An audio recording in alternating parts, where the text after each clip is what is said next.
Warning: the following imagery and content may be disturbing or unsuitable for some audiences. Viewer discretion is advised. Throughout history, unnatural occurrences have been on the rise, and it's only natural that we, as human beings, begin to seek them out to uncover the truth. Scary stories, urban legends, unresolved mysteries, or otherwise. In this episode of Obscure Occurrences, we'll be talking about the mysterious disappearance of a few young hikers, a mysterious cannibalistic, and a murderer who confesses on the internet. Our team will take turns digging into these cases, allowing you to investigate along with us. Sit back, relax, and prepare your minds for these obscure occurrences. Welcome to Obscure Occurrences. My name is McKenna, and with me I have my friends Alex and Jace. Today, I'll be starting you off with the Dyatlov incident right after these messages. Our first featured story is about the Dyatlov incident, or sometimes known as the Devil's Pass, an obscure occurrence that even 60 years later leaves people wondering what exactly happened. In the Ural Mountains of Russia between February 1st and February 2nd, 1959, 9 Russian hikers were found dead all throughout the forest in unusual and unexplainable circumstances. Igor Dyatlov, the leader of the group, let all the families know that they would return from their skiing trip by the 12th of February, but families had started to worry when they hadn't heard a single thing by February 20th. An investigation soon took place, and many volunteer students from the university the skiers attended all followed the same trail as the hikers to search for them.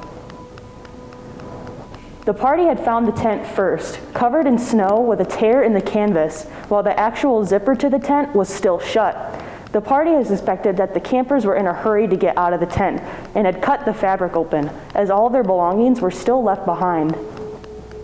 From there, they followed footprints about 5 meters away and found the first body of Doroshenko under a tree. He had burns and cuts all over his body. His face had dried up blood and a gray foam indicating a wet lung. Krivonishenko was found nearby with similar cuts and bruises and a chunk of his knuckle missing, which was later discovered to be in his mouth. Dyatlov was found closer towards the tent with a missing tooth and blood on his lips. Kolmogorova was closest to the tent, face down with a blunt force bruise that had no explanation as to how it was caused. The cause of the death of all the hikers discovered so far was later determined to be hypothermia. The other bodies weren't found about 2 months later in March, in a ravine further down from the camp. 2 of the campers, Kolovatov and Zolotyov, were found embraced, most likely to try and keep warm.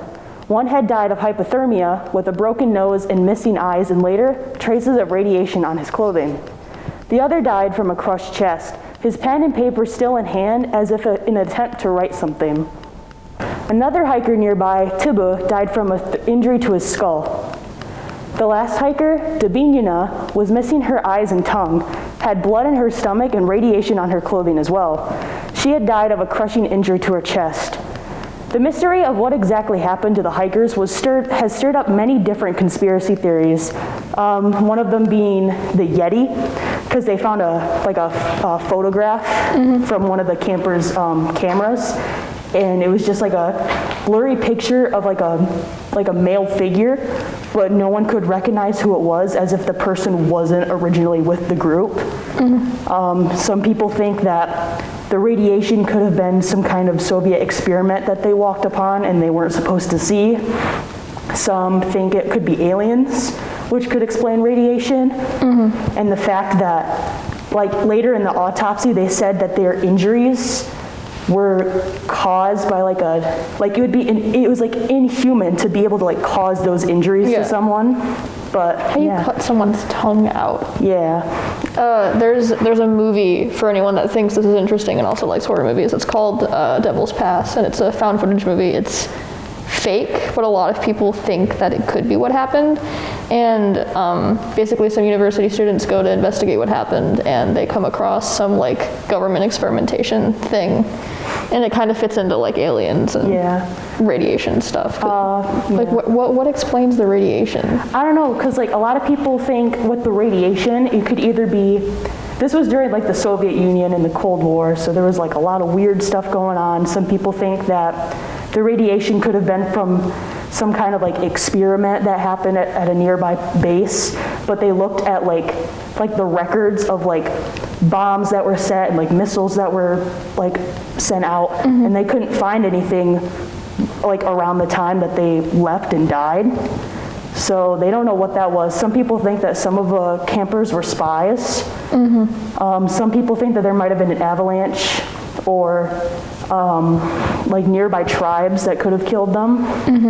I know 2 of them were scientists, so they could have had radiation on their clothing as well, just like by doing what they do at their labs. On their in like college. winter coats though? Yeah, they did wear winter coats, but yeah, It's kind of weird. some of them didn't have their clothing on, which was also very weird, but some people think that it could have been like a symptom of hypothermia. Yeah, a lot of the time if you're like dying of hypothermia near the end, your body will get really hot and you'll like think you need to like take stuff off, but that doesn't help obviously. Yeah, I don't know, it's kind of sad. A lot of the time in cases like this, there's always a theory that says like someone could have just had a mental break and then gone insane and like killed everyone. Like, okay, but what about the radiation? Why would they just take someone's tongue out? The poor families that have no idea what happened too. Yeah, like even now people are still trying to figure out what exactly happened. It's something like this, like you'll come up with a theory and then another aspect of it will be disproven because of that. Like it could have been this, but what about this part? Like there's nothing to explain every single aspect that fits clearly. Yeah. All right. Well, up next we'll have Jace talking about the Wendigo. We'll see you next time. Welcome back. Our second featured story is about the Wendigo. Team member Jace will be joining us remotely to give us the story. Hello and welcome back. Now we're going to talk about the Wendigo. The Wendigo is a Native American folklore spirit from the Algonquian peoples, which is humans. It originated in Minnesota, the Great Lakes region, and the central regions of Canada. It is said that a person will become a Wendigo if they eat human flesh to survive. The original look of the Wendigo is usually a large gray humanoid that is malnourished with eyes pushed back into the skull, and also that smells of death and decay. But the description of the Wendigo today is still tall, malnourished with gray skin, but with a skull-like head with antlers with matted fur on the body, clawed hands, and clawed-like beast feet, or hoof-like feet. It is said the Wendigo is an excellent hunter with extreme strength, even though it is emaciated. It also has the power to control the weather. The Wendigo has been in multiple games and movies such as Until Dawn, Folklore Hunter, and Fallout 76, and the movie The Wendigo, with Until Dawn and Fallout 76 using the original look of the Wendigo, and the movie and Folklore Hunter using the new look. There is a mental condition called the Wendigo psychosis, which is named, of course, after Wendigo. This psychosis affects a person by having them crave for human flesh and the fear of them becoming a cannibal themselves. There are lots of cases involving this psychosis. One of the most well-known is of Jack Fiddler, who was a medicine man and claimed he had defeated 14 Wendigos. The Wendigos were said to come from other shamans and others in his band who were going Wendigo. The Hudson Bay Trading Company traders were aware of this legend but explained it as mental illness or superstition, though they did document the cases. Jack Fiddler and his brother were arrested for these murders. So, I know that there's this book that like is used in like a lot of psychology stuff, and it's like very like credible and reliable, but it's called like the DSM, I think, and it's stands basically for. Yeah, I don't know what it stands for, but it's basically just like a huge dictionary with every single mental disorder possible in it, and like explaining like the symptoms and like everything like that. I want to mispronounce this. Diagnostic and Statistical Manual of Mental Disorders. Oh, yeah, so they probably use that to help like diagnose people, but I don't know, it just makes me wonder if it's actually in there. Yeah. Yeah, you could probably look it up, or maybe there's like a different name for it, like maybe not exactly Wendigo. Wendigo psychosis feels like it's not an official term, Yeah. but I'm sure it like goes along with Yeah, it something. could be. It just, Wendigo psychosis, the probably fake disease. Well, I feel like it's probably like something that goes along with other stuff. Mm-hmm. Like, look at that dude. I feel like if I saw that in the middle of the woods, I'd probably go insane too. Probably, yeah. I do appreciate how this artist gave him like basketball shorts to make it like somewhat appropriate. But when I was really young, I would watch those like urban legend shows and stuff. And I would see this guy come up a lot. And the version that I would see was the one where it's like a minotaur looking dude, that dude. Like, more of like that one with the antlers. And he was like meant to be like some sort of like guardian spirit that would like teach kids to like not run off in the woods or something. Yeah. And there's a story that I really like, I used to really like, where this guy was trapped in like some cabin in Alaska during a snowstorm, and he lost his brother, and his only choice to survive was to eat his brother. And he didn't want to do that. God. Yeah, imagine being in that position, first of all. But the only thing that he could that was the only thing he'd do to survive. And every day for the rest of his life, he would see this like creature following him around. Oh, wow. So it's more of like a spiritual kind of thing rather than like a Bigfoot kind of creature. Yeah. But like, it's not something that you're expecting to see in the middle of the woods. Yeah. It's more of like a ghost to like warn kids like not to do bad stuff.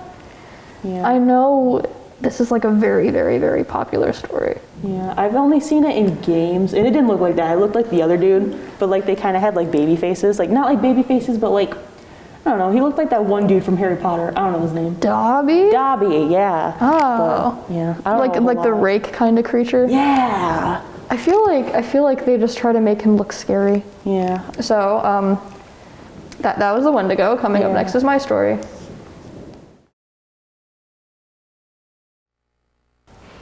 Hi, I'm Alex, and I'm going to be telling you about the mysterious circumstances behind a Redditor's anonymous confession.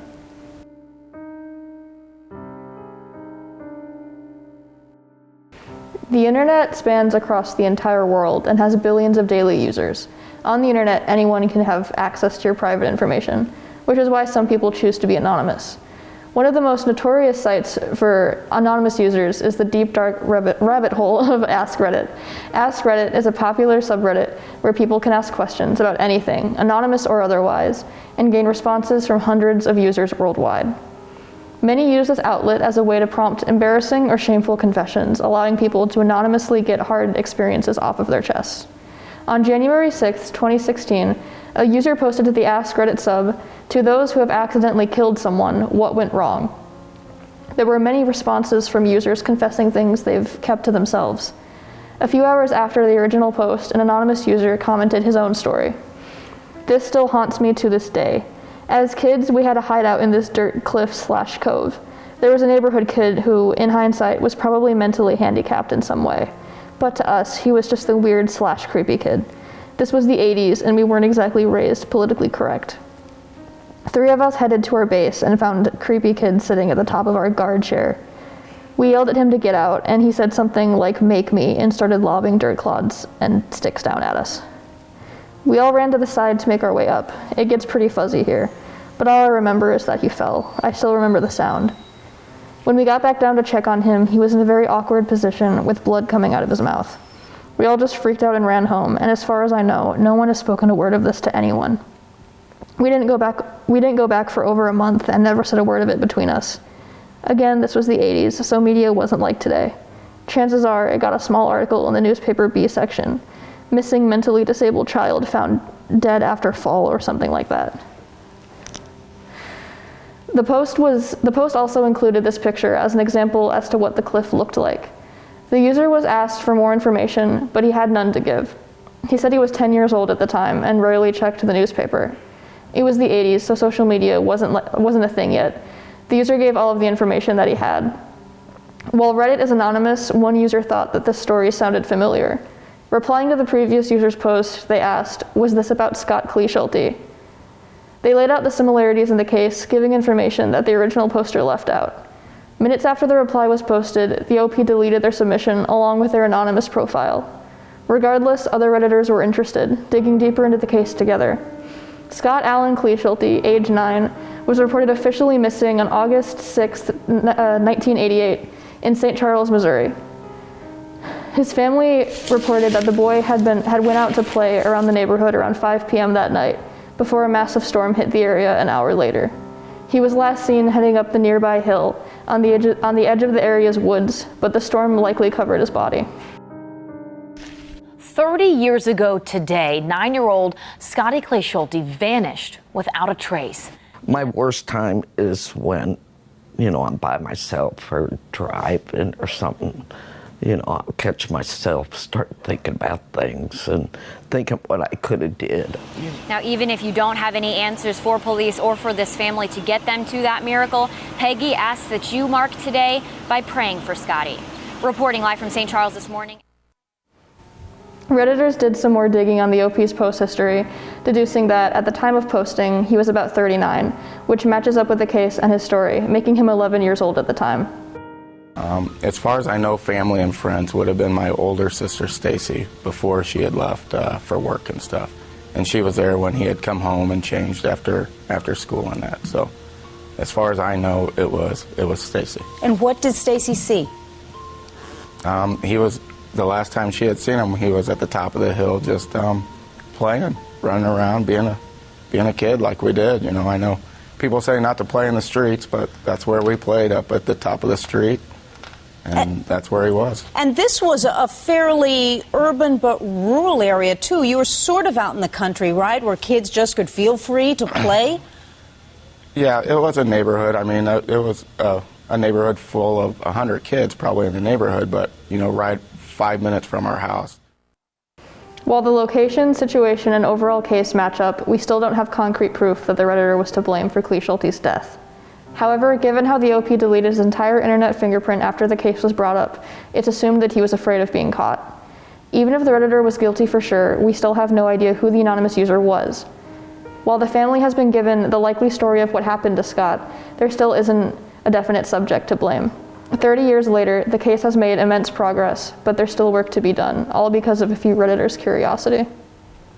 Man, so they said that it happened on January and they didn't find his body until August? Yeah. Wow. Well, on January, I think the post was made. And then, yeah. This is not the first time that Reddit has actually solved mysteries. There are so many people that, there's an unsolved mysteries subreddit, and people will just go in there and give any information, because a lot of the time it was early 1900s to 1990s.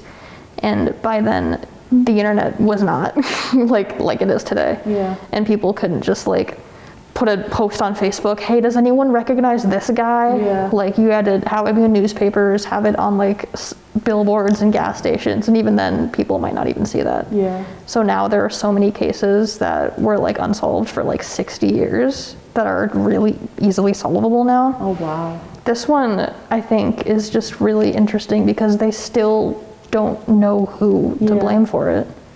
I find it interesting that this is the internet.